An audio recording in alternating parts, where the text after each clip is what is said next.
So here we have the Nissan Qashqai. I'm going to start off firstly by showing you around the outside of the car, and then we'll hop in and run through some of the controls on the inside of it from there. From the outside, you can see that it's a 5-door car with alloy wheels and tinted windows. We're going to start off in the boot space first. As we approach the back of the car, you can see we have reversing sensors, plenty of boot space as well, along with that 60/40 split folding rear seat, should you wish to increase this space even further again. These two tray sections then both lift and remove to give you even more space, and can be used to divide the boot up as well.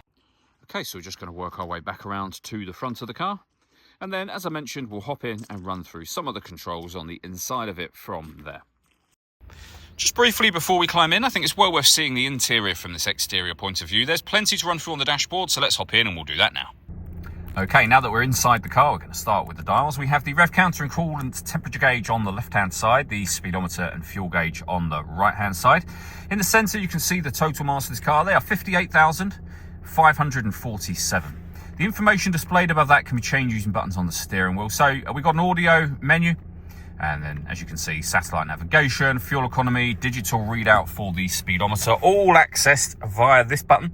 We have our stereo controls beneath that. We have cruise control, speed limiter, and phone controls on the left-hand side. Over into the centre next, you'll find the main screen. So we'll start with the parking camera. What you're looking at there is a front-facing camera and a bird's-eye view image of the car parked in this space now. You can see the parking sensors are telling us how close we are to the objects that surround us. If I put the car into reverse, we have that same 360 camera, but we have a reversing camera as well.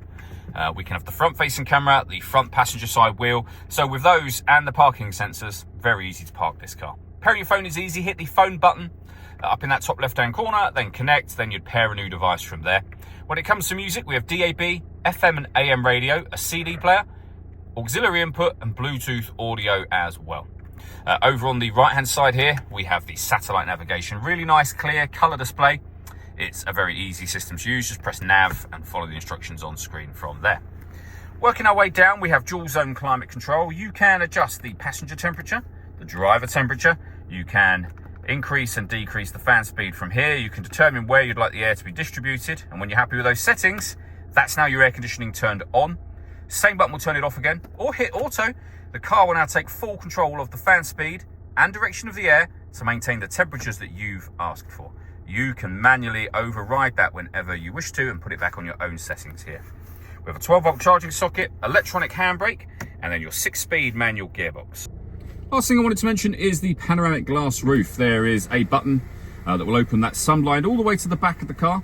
The glass section itself is fixed in position, but as you can see, once this is fully opened, it lets in a huge amount of extra light to the cabin area.